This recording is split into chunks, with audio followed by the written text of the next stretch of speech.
tidak mendapatkan ganti rugi, hanya mendapatkan tanah juga di bantaran lagi, tetapi di tempat yang lain, dan itu sangat membekas di ingatan saya bahwa yang namanya tergusur itu sangat sakit sekali, sangat sakit sekali.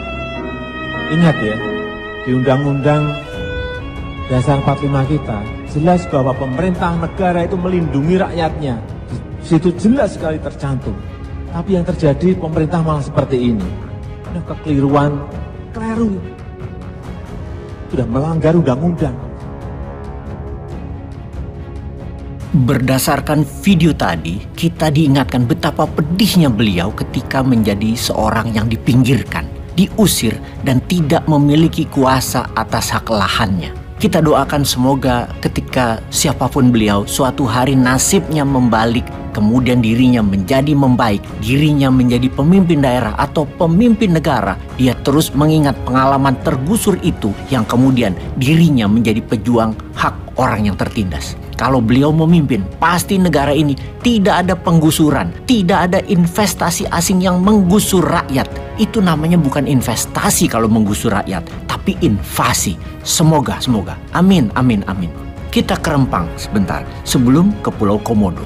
Konflik tanah di Pulau Rempang telah memperlihatkan betapa rumitnya pertarungan antara hak asasi rakyat, ambisi bisnis swasta, ambisi bisnis asing, dan dilema kepentingan pejabat pemerintah. Sebagai bangsa yang berdiri atas prinsip keadilan sosial bagi seluruh rakyat Indonesia, kita harus merenung apakah kita telah memenuhi janji tersebut. Sejarah mencatat bagaimana masyarakat adat Pulau Rempang yang terdiri dari suku Melayu, suku orang laut, dan suku orang darat telah bermukim di pulau tersebut sejak tahun 1834. Mereka bukanlah pendatang, melainkan bagian dari warisan budaya dan sejarah bangsa ini. Namun ironisnya, mereka yang telah berakar kuat di tanah ini kini terancam oleh kepentingan bisnis dan pemanfaatan tanah melalui HGU. Kasus Pulau Rempang adalah cerminan dari banyak kasus serupa di seluruh negeri ini, di mana rakyat kecil sering menjadi korban dari kepentingan bisnis dan kepentingan politik.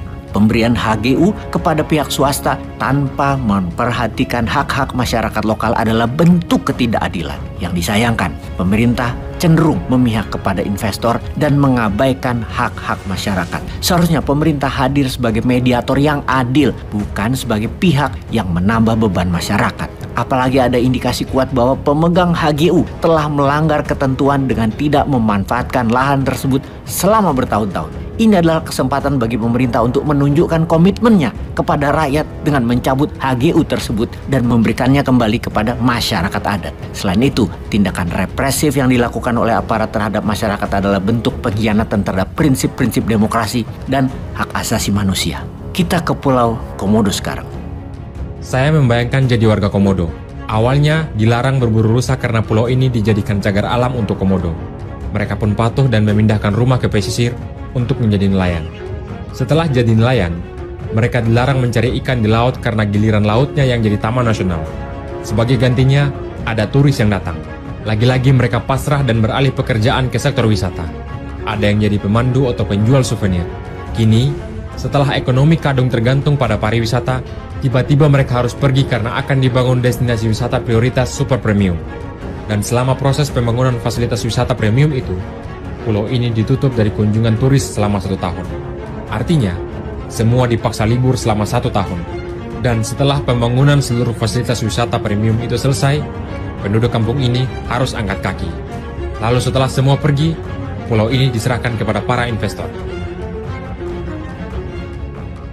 Baik sahabat, bagaimana komentar sahabat dengan video Pulau Komodo tadi? Jadi kita harus bagaimana melangkah ke depannya? Atau mungkin nasihat video berikut ini bisa jadi pengingat atas siapa sebenarnya akar masalah bangsa ini. Sekarang musuh kita itu bukan penjajah, pejabat-pejabat kita sendiri. Pejabat kita sendiri yang mau sogok, mau korupsi, mau apa macam-macam. Dan saudara hati-hati, negara ini tergantung pada saudara. Mau atau tidak mau saudara akan memimpin negara ini sebentar lagi. Paling ya 1 dawat-sawar, 1-2 dasawarsa ke depan udah saudara semua. Yang generasi saya sudah pensiun, mungkin banyak yang sudah mati juga. Saudara, Nah jadi saudara sekarang bangun, kalau saudara cinta kepada bangsa ini, karena bangsa ini adalah masa depan saudara dan masa depan saudara adalah bangsa ini, camkan dari sekarang bahwa saya akan menjaga bangsa dan negara ini dengan menegakkan keadilan. Karena dengan keadilan orang itu miskin bersama tidak bakalan marah, saudara. Tidak apa-apa. Coba dulu zaman Bung Karno itu orang miskin bersama, wah bangga jadi Indonesia.